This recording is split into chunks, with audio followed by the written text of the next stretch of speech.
Hey guys, today I'm going to show you what bumping the lock is and how vulnerable most houses are for this technique. Here we have what's called a bump key.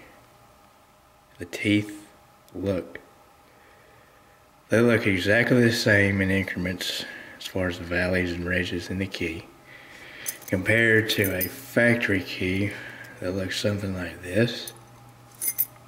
This is a deadbolt and a doorknob.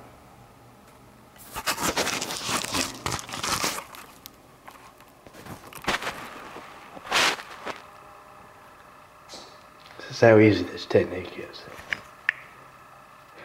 I'll prove to you this set of keys is what goes to this lock.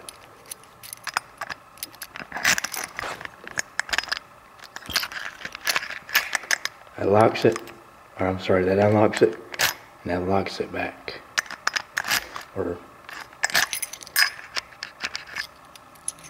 Okay.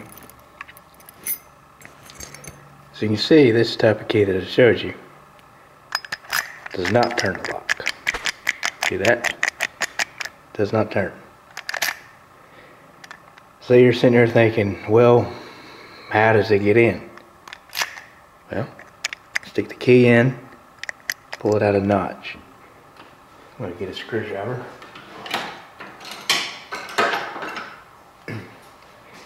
Just an old-fashioned screwdriver here. This is just used as a bump tool. Okay. First thing you do is when you make one of these, you insert it all the way in the lock, pull it out. Just one notch or one click. Then you bump it.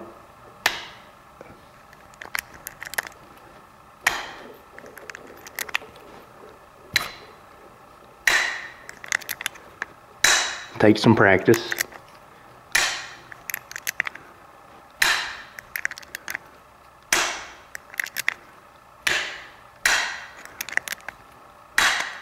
See that? That bumped the lock open. Turn back in the lock position, and see, the doorknob's unlocked. Now, this key right here fits it. This is a factory key for this knob. As you saw, this key right here I just put in there does not turn this lock. Does not unlock this until you use this technique right here.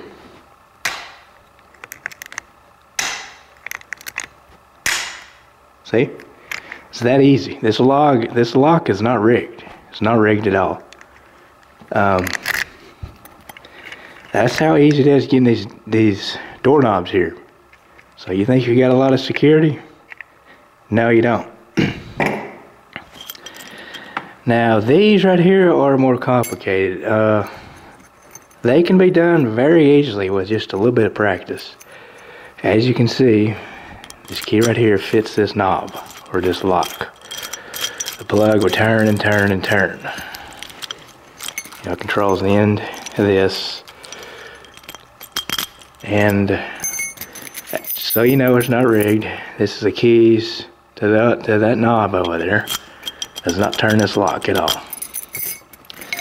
This bump key right here does not turn this bolt. Now I will attempt to do this one. As you can see, the brand name of this is Defiant. Any type of quickset brand or type of quickset key that looks like that can do this.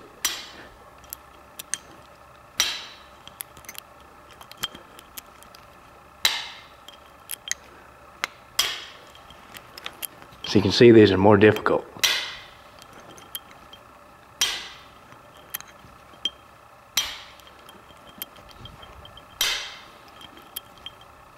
But I'm telling you, this is after 3 weeks of not practicing on any of this stuff. I was able to get this one over here in like 2 tries, 3 tries. So course, deadbolt requires a lot of practice. It's still the same type of lock, it's just that the pins are a little bit more tighter in this style lock, so it makes it a little bit harder to do this. Okay, here's a typical deadbolt cylinder.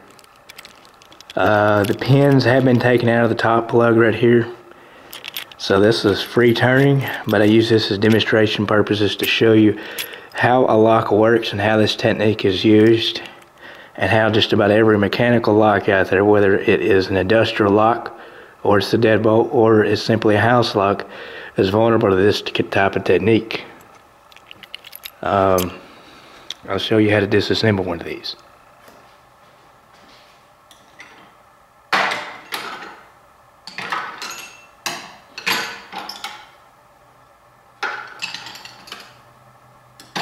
Okay, get a flat blade screwdriver. What you do is you dismantle this plug out of its housing, and then you just take this and slide the clip back. You have to wedge your screwdriver in there until it comes out about halfway, and you just pull this little ring out, set it right there,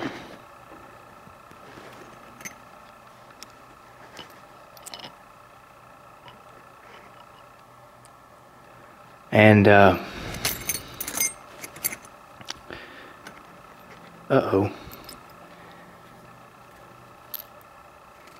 these little pins right here will come out on you. This is one thing. Now you see this right here is just this the housing.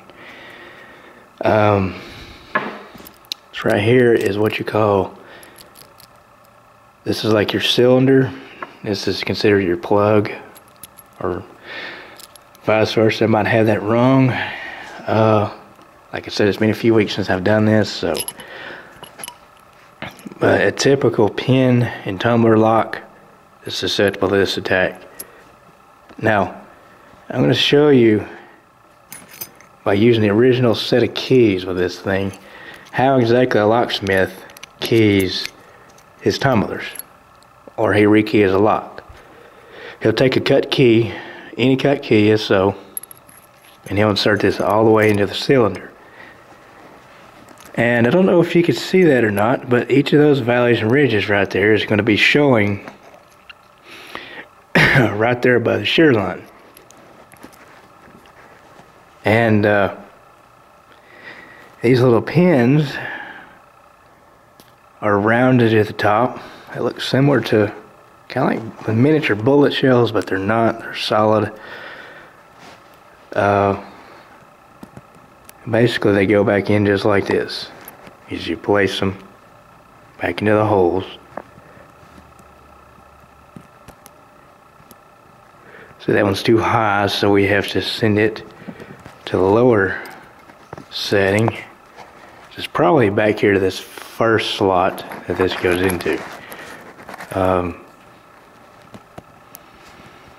So it fits in like this. This is basically how a key is rekeyed, or a lock for say. I'm not a master at doing this either. I used to be. It's been a long time since I've done any kind of locksmith stuff, but this technique that I showed you at the beginning of this video is relatively new to me also. At any rate, you get the picture.